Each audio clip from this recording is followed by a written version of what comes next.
And he would. Somebody would open their house. We don't have food. She'd give our food stamps away to people she thought needed it. Okay, back when I was younger, we had food stamps. They were paper. You could give them away. She'd give them away. I'm like, my Pringles, what are you doing? And she's like, they need them more than we do. Shut up, God will take care of us. And somebody would bring us food. It's the weirdest thing. So I believed in God when I was little because I saw him do miracles for my mom. God is always going to take care of us, she said. And I saw him do that. And then when I was 10, my 3-year-old cousin, who was like a brother to me, he was always at our house, best friends with my little 3-year-old brother. He ended up getting beaten to death by his stepfather. He died. And I remember thinking, I thought God was going to take care of us. Why didn't he take care of him? And when that happened, I stopped believing in God. And I also did this weird thing. I started to feel like I had to stay sad for my cousin because it felt wrong to be happy in a world where children can get beaten to death. And I hated happy people. And I hated people who talked to me about God because it was like, to me, it was like sitting in a broken chair. It's wrong to tell people there's a God who's going to take care of you and he won't. It's just you. And I was an evangelist for don't believe in God. I was like, don't believe. You believe? How dumb are you? This is why. And I hated Christians more than anything. And most of them were happy. And I thought that meant that they didn't know, either they were naive about life and they never been through anything and everything they had is they're all happy because they never just went through anything real. Turned out that's the biggest lie, because most Christians have gone through something really heavy and crazy and worse than I ever went through, and they came through it and had so much crazy joy because they knew they could face anything. And they had a deep life, which I didn't know because I judged them all. I judged them for being judgmental. Do you see how that's wrong and doesn't make any sense? I judged them for being judgy. And I was the judgy one, turns out. And the thing is, I just began to hate them. I always thought that they judged me because I didn't have a lot of money and my family wasn't the normal Christian family. And it turns out I was the one that was judging them because I was ashamed of myself. And I thought I should have been shaming my family or something. But most of them actually weren't doing that. It was my own thing in my heart. And so if somebody had told me something was a sin, I would go do it. Because I was like, you're not going to control me. And the truth is, when God tells us what sin is, he's like, it's just death to your soul. If you sin, it actually makes your soul die. And little by little, you feel more dead inside. And I didn't realize why I was feeling more and more empty, more and more alone, more and more dead. No matter what I did, it was never filling me up. And I just thought I was a burden and an accident and a mistake. I thought I was another mouth to feed. And I thought it'll be better for everybody if I just don't live anymore, which is a lie. Do you think it would be? And it's a lie that we believe. It's a common lie that people get told when they try to convince themselves why it's reasonable to take their lives. They believe that they're doing something selfless for their family or for someone, and it'll be better without me. And now I realize how terrible of a lie it is, because my family would have been so horribly wounded forever if I had done that. And I thought, and I didn't see that in that moment. My eyes were blind to the truth of how I would have affected people. And it was the exact opposite of what I believed. I would have done worse to them if I did that. But for some reason I had a lie stuck in my head. I know why now. If you have ever had this contemplation of not wanting to live anymore, I'm going to tell you why, okay? You ready? The devil is scared of you. He's scared of your destiny, and he wants to steal it. He's scared of the light that you will bring into the darkness. He's scared of how strong you are and how powerful you are against what he wants to accomplish, which is to kill and steal and destroy. So I made this plan to end my life. And on this day that I made this plan, I got in a fight with my grandmother because I had gotten kicked out of my house. I was living with my grandma, and I got in a fight with her over something. And she wanted to punish me by making me go to church. And I was like, finally I'm going to tell you what I think about church. blah, blah, blah, blah, blah. I'm not going to church. I don't think God. Those people don't. She's like, oh, no, you didn't say that. Blah, blah, blah, blah, blah. And she got into this huge screaming match. You are going to church. You're going to live in my house. You're going to do what I say. I'm going to drag you there by your hair. I don't care. You're going. And then she did. She did. I ended up at church just to get her to stop yelling. I was sitting in the back of the room, hating everybody there. And the preacher starts to talk like I'm the only person in the room about all the things going on in my brain. Things I had written in my journal. He's talking about it. He's like, there's people here who have families that don't look like everybody else's family. And they think that if they feel like they can't come into places like this. And it was like word for word what I had thinking. I was like, how's he reading my mind? It's so creepy. And then he stops what he's saying and starts to cry. And he says, and I was like, oh my gosh, he's crying. I didn't know that Christians cried. I've never seen him do that. I was like, why is he crying? And he's a big dude. I'm thinking he's like this redneck dude who like, get me another sandwich. And I'm like, not crying, dude. He's crying. And he's like, there's a suicidal spirit in the room. And I was like, oh my gosh, he's talking to me. He's like, please come up here and let us pray for you. Because God has a plan for your life. And he doesn't want you to die tonight. And I was like, there's no way I'm going up there. You know, that just happened a minute ago. There might be some people who said that too. There's no way I'm going up there. It was my pride. You know, pride will steal your miracle if you let it. Pride is gross. We think it's so respectable. It actually is gross. It's what casts the devil out of heaven. He thought his beauty came from himself, and he could have it all on his own. And he's like, I don't want to be with God, because he was so proud of his beauty and his talents. He was a musician angel, and he was so proud of himself, and he didn't want to be there. And God doesn't want slaves. He wants free lovers. And so he was like, doors open. He's out.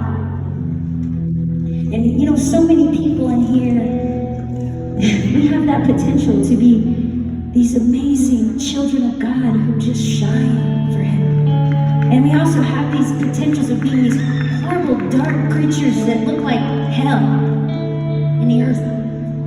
And the ones that are which was me. I was so hateful. I hated people.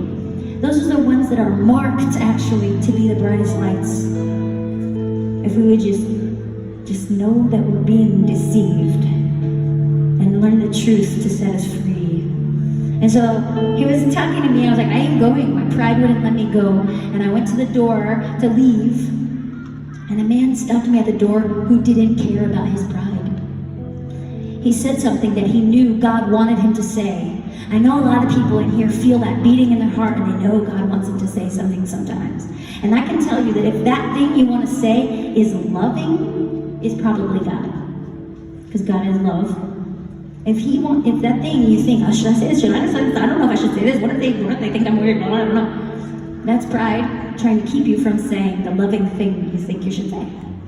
And so this man came up with white hair, and he looked at me with these loving eyes. And that was weird to me, because I was weird looking in the church. I expected they were judging me, but he was actually loving me with his loving eyes. And I was like, why are you looking at me like that? I don't know you. And he was like, look, because I judged men. I'd seen men hurt my family. And I just want to say to the men here, the boys, listen, I have 3 boys, and I believe in them with all my heart. And I am so sorry to any man or boy here who has been judged by a woman who has been hurt by men in her life and treated you a way that was not true to who you are.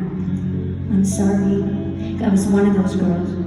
I just judged men. And this man was looking at me with pure love in his eyes. And he said, God wants me to speak to you. And he wants you to know that even though you never knew an earthly father, that God will be a better father to you than any earthly father could ever be. And that's what Will said tonight. When he said that, I started to cry. because I was 16 years old when I let God become my father. And he has been such a good father. He's done so many things that never could have happened if I didn't trust him. You cannot have love without trusting. You can't do it. It doesn't work. It requires faith in order to receive love. Have you ever loved somebody? There's some people here who know what I'm talking about. Have loved somebody and they didn't believe you. No matter what you did, they didn't believe you. You can sabotage your own relationship because you don't believe. And that's the way it is. You can die for somebody, and if they don't believe it, they'll accuse you of dying for some other reason. You have to have faith to receive love. That's why God needs you to have faith in him, so you can receive his love. It's like I'm reaching out to you, but you have to reach back so I can pull you up out of the water. Call me. That's as simple as it is. And so for this man to say, God's seen you when you cry yourself to sleep at night, which will actually say that to you tonight too. There's some people who cry themselves to sleep at night. But God is actually, and that's the loneliest part of my day. I was like, how do you know I do that? Nobody's with me when that happens. And he's like, God sees you. God was showing him my life. He was showing him this. Sometimes you can see what God sees when you get his heart inside of you for other people. He says, he has seen you. You've been rehearsing your pain. He said, there's been pain in your life from your own sins and from the sins of others against you and your family. But Jesus, God sent Jesus to die on a cross to take the pain of all the sins of the world forever, so that all the consequences of sin will go on him, and you don't have to carry it in your heart anymore. And so he said, can I pray with you to ask Jesus to take this pain out of your heart? And I said, one flicker of a yes, one flickering flame. I'm just going to go die. So I finally was like, okay, you can try to pray for me. And the man put his hand on my shoulder, and I realized this is a unique experience I had. I used to think all Christians had this experience. And now I didn't understand why Christians acted the way they did, because I was like, didn't y'all see God? I mean, don't you know what he's like? Why are you acting that way? But it turns out it's a unique experience. I had what is like a near-death experience, but I didn't die. I was in front of God. I saw him. This guy said, I pray that you wrap your arms around this girl you created, and I was in front of God. And now when I was in front of God, it was terrifying. He's holy, and I was not. And I didn't even believe in him, and here I was in front of him. Can you imagine not believing in God, and then he shows up right in front of you? You can't breathe. He's God.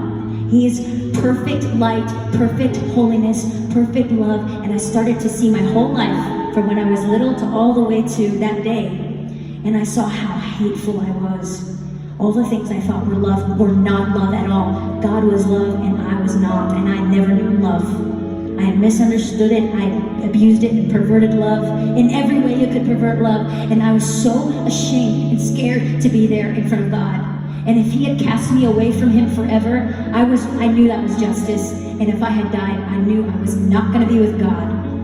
And it was almost more bearable to think I was going to hell than I was going to stand in front of God, watching all my sin, watching everything. It's all in front of him. He sees every thought that ever comes into your brain. And you know what he did?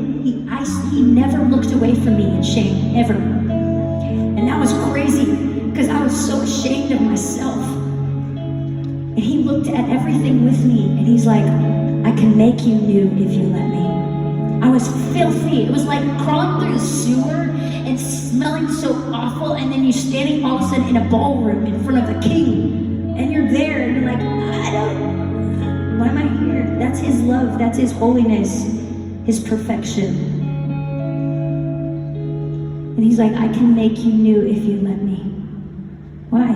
Because of what Jesus did on the cross. He took it all. He actually became our sin, so that when we stand in front of God, he sees that us totally clean. That's what Jesus does. He cleans us off with his blood. So I remember waking up the next day. Next worst part of my day. I hated waking up. I was like, oh, here we are again. I'm gonna live through another day. I wish I didn't live last night. And here I was waking up that next day, And I realized he saved my life, and I was like, hi God, why did you save my life yesterday? I wasn't supposed to wake up today. And I felt his love wrap over around me in my bed. And I was just like, why do you love me? I didn't understand, but he was right there, wrapping his arms. And I want you to try that. When you're right on the edge of sleep, or right when you first wake up, start talking to God. And it's like we can sense him better because we're not distracted in those moments. Just start talking to him. Hi God, why did you wake me up today? Because every day you wake up is a gift. It's not guaranteed you get to wake up tomorrow. And if you woke up, right before you wake up, start talking to him. God, hi God, why did you wake me up today? And I felt his love come over me. And I remember walking to school that day, and I could hear birds singing, and I never heard them before. Like, I never even paid attention to the birds, except to feel like they were mocking how sad everything is in the world. And I could see colors different, and I could see the trees, and I loved art before this experience. And I realized God is an artist. He doesn't just draw trees on a painting or on an album cover, which I love album covers. He makes trees that are alive and make more trees. And they change colors, and like, what? He's an artist that makes living things. He doesn't just draw a picture of a bird. He makes a bird that makes more birds and breathes and flies and sings. And then I got to school, and I looked around at all these people I had hated the day before. And I realized that you are his masterpiece. His highest work of art is making you in his own image. You are created by a loving, holy God who loves you. And I just became fascinated with humans after that. I was like, hey, what's your name? I want to know all about you. I mean, I didn't say it like that, but I was thinking that. I knew that would sound weird, but I was like, what do you like to do? What makes you laugh? What do you like to do for fun? What are you passionate about? What are your dreams? What do you not like? I just wanted to know about God's art. You're his art. Because something about the art says something about the artist. You say something about who God is. He is love. He is holy. He is beauty. He is perfect peace. And I never knew peace before that. I was like, this is not an accident, and neither am I. This is on purpose. Your life is intentional, and he has a plan for you. And I was like, that's amazing. So that's what this song's about. I started to see him everywhere, all around me. All of his whispers, his love became like love notes. And I could feel his love everywhere I went. And a lot of you that just came forward, you're going to start to see his love notes everywhere. You're going to start to feel that. It's called All Around Me.